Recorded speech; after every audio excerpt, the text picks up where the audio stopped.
हरियाणा के खाद्य एवं आपूर्ति राज्य मंत्री राजेश नागर ने सोमवार को लघु सचिवालय स्थित सभागार में प्रधानमंत्री नरेंद्र मोदी सरकार की 11 वर्ष की उपलब्धियों पर आधारित जिला स्तरीय प्रदर्शनी का उद्घाटन किया। ये जिला स्तरीय प्रदर्शनी केंद्र सरकार की वर्ष 2014 से 2025 तक की विकास यात्रा, सुधारों, जन कल्याणकारी योजनाओं और वैश्विक स्तर पर भारत की बढ़ती प्रतिष्ठा को समर्पित है, जिसके माध्यम से सभी आमजन को मोदी सरकार की प्रमुख पहलों, योजनाओं और जनहितकारी प्रयासों की जानकारी दी जा रही है। खाद्य एवं आपूर्ति राज्य मंत्री राजेश नागर ने प्रदर्शनी का उद्घाटन करने के उपरांत पत्रकार वार्ता में सरकार की 11 वर्ष की उपलब्धियों के बारे में विस्तार से जानकारी देते हुए कहा कि प्रधानमंत्री नरेंद्र मोदी के नेतृत्व में बीते 11 वर्षों में देश ने जो प्रगति की है वो अभूतपूर्व है। वर्ष 2014 से पहले अर्थव्यवस्था के मामले में भारत 11वें स्थान पर था, जबकि आज देश चौथे स्थान पर है। अभी इसमें और काम होगा और जल्द ही हम और ऊपर के स्थानों पर अपनी जगह बनाने में कामयाब होंगे। आज देश में उच्च गुणवत्ता के राष्ट्रीय राजमार्ग और अन्य सड़कों का निर्माण किया जा रहा है ताकि लोगों के लिए एक स्थान से दूसरे स्थान पर जाना सुविधाजनक रहे। इसी प्रकार देश में आज करीब 150 एयरपोर्ट बनाए गए, जबकि वर्ष 2014 से पहले इनकी संख्या आधी थी। अब बहुत ही आराम से आम आदमी भी हवाई जहाज का सफर कर सकता है। एयरपोर्ट बनने से अब देश के सभी बड़े शहरों और छोटे शहरों की कनेक्टिविटी और सुगम हो गई। पिछले दिनों हरियाणा के हिसार स्थित एयरपोर्ट से भी हवाई यात्राएं शुरू हो गई हैं।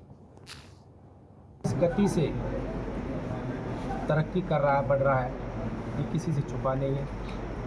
2014 से पहले भारत की बात करें और 2014 के बाद के भारत की बात करें तो आज बहुत सारा बदलाव आप देख सकते हैं। अर्थव्यवस्था जब 2014 में हमारी सरकार बनी भारत की, हम 11वें स्थान पर, और आज की बात करें हम चौथे स्थान पर आ गए।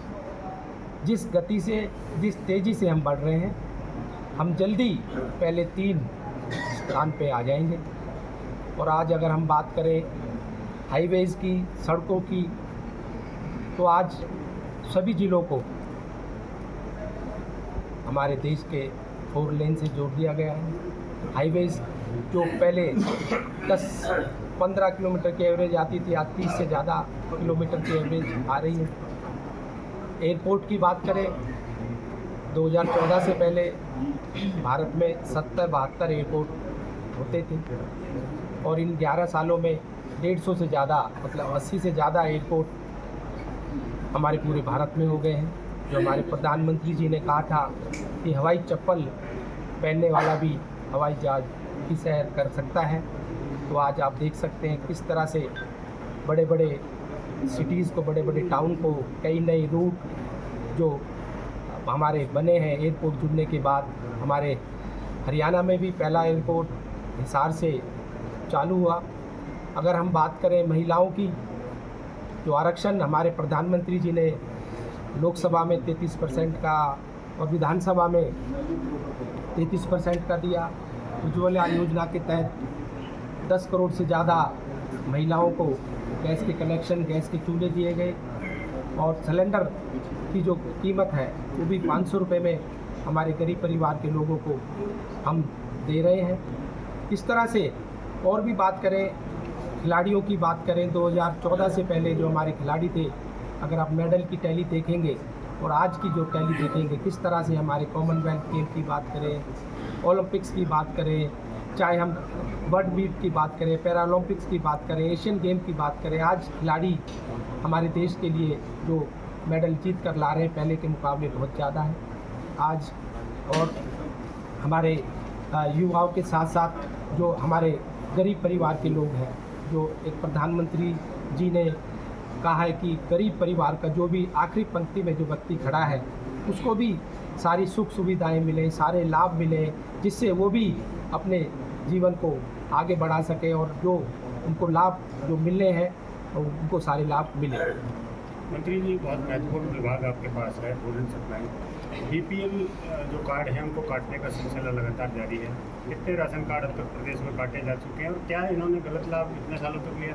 नहीं, कोई गलत का कोई नहीं काटे गए राशन कार्ड। जो भी हमने शिकायत हमारे ऊपर आती है कि भाई इनकी आय 1,80,000 से ज़्यादा है, तो उसकी पूरी चेकिंग की जाती है। हमारे अधिकारी जाकर वहाँ उसके घर पर जाकर और अड़ोस पड़ोस से पता करते हैं कि भाई ये इनको जो लाभ मिल रहा है ये उसके लिए लायक है, उचित है, एलिजिबल है कि नहीं है। अगर कोई एलिजिबल नहीं है तो किसी दूसरे का हक भी नहीं मांगना चाहिए। तो इसी के तहत जो भी हमारे पास शिकायतें आई तो कुछ कार्ड कम हुए।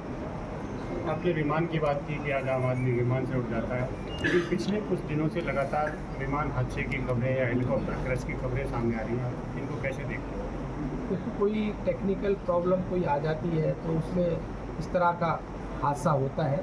और बाकी ऐसी अभी 2-3 शिकायतें ही आई हैं और उसकी जांच हो रही है कि किस वजह से ये हादसे हुए और उसका जो भी जांच में पता लगेगा उस हिसाब से उसके जो भी कार्रवाई होगी करी जाएगी। मंत्री जी, आपके डिपार्टमेंट में कई बार लाइसेंस बनवाने के लिए फाइल जमा कराई गई हैं, फार्म भराए गए हैं ऑनलाइन, लेकिन 2 बार ये रिजेक्ट कर दिए गए हैं। अभी तक कोई नया राशन कोटा बनने के लिए? लाइसेंस का नए डिपो? जी सर। नए डिपो के लिए जल्दी आपको 1 महीने जुलाई तक मुझे उम्मीद है कि नए डिपो की अलॉटमेंट होगी और नए डिपो की जो सारी शर्तें थी, कंडीशंस थी, वो फाइल सारी पास हो गई है और जल्दी एडवर्टाइजमेंट अखबारों में आएगी या मीडिया में आएगी, जिससे नए डिपो वालों को डिपो दिए जाएंगे। सर, आपने मुंबई हाईवे जैसे बड़े बड़े हाईवे की बात की है, लेकिन मेवात से मुंबई बड़ौदा एक्सप्रेस से गुजरता है। यहाँ की जो मेन मांग है मुंबई बड़ौदा रोड पर मरोड़ा में कटकी, वो नहीं मिल रहा है। चाहे भाजपा नेताओं की बात हो, विपक्षी नेताओं की बात हो, बहुत बार उठाया है, लेकिन इससे मेवात के लोगों को अभी जो खास उम्मीद थी इससे वो लाभ नहीं मिल रहा है। क्या कहेंगे? अगर इस तरह की कोई मांग है, इसको हम नेशनल हाईवे अथॉरिटी के पास भेज देंगे। फिजिबिलिटी देखने के बाद जो भी उचित होगा वो करवाएंगे। मंत्री जी, संगठन की बात करें, भाजपा का संगठन मजबूत है, ऐसा दावा किया जाता है, लेकिन अब कांग्रेस भी उसी पटल पर चल पड़ी है, कैसे देखते हैं? चलो, देर आए दुरुस्त आए। भारतीय जनता पार्टी का संगठन दुनिया का सबसे बड़ा संगठन है। सबसे बड़ी पार्टी दुनिया की कोई है तो भारतीय जनता पार्टी है। हमारा कार्यकर्ता 5 के 5 साल काम करता है। दूसरी पार्टी के लोग जब चुनाव आते हैं उससे 5 महीने पहले, 6 महीने पहले या साल पहले काम करते हैं। तो भारतीय जनता पार्टी तीसरी बार केंद्र पर जीत कर आई तो कार्यकर्ताओं के संगठन के बल पर, प्रदेश में भी हम जीत कर आए। अगर तो तीसरी बार जब से हरियाणा बनाया तो आपको पता भी है कि तीसरी बार कोई भी सरकार रिपीट नहीं हुई। भारतीय जनता पार्टी अगर तीसरी बार हमारी सरकार रिपीट हुई है तो हमारे कार्यकर्ताओं के बल पर, हमारे मुख्यमंत्री श्री नायक सैनी जी के बल पर। मंत्री जी, मालव गांव का डिपो ऑर्डर काफ़ी दिन से शिकायत आई है और दोषी पाया गया, उसमें अभी तक कार्रवाई नहीं हुई है, क्या कहेंगे? इसका मेरे को अभी पता लगा है। जो भी अगर उसकी जांच की जाएगी, जो भी अगर जांच में कमी पाई जाएगी तो उस पर जो भी कार्रवाई होगी वो की जाएगी। ठीक है सर।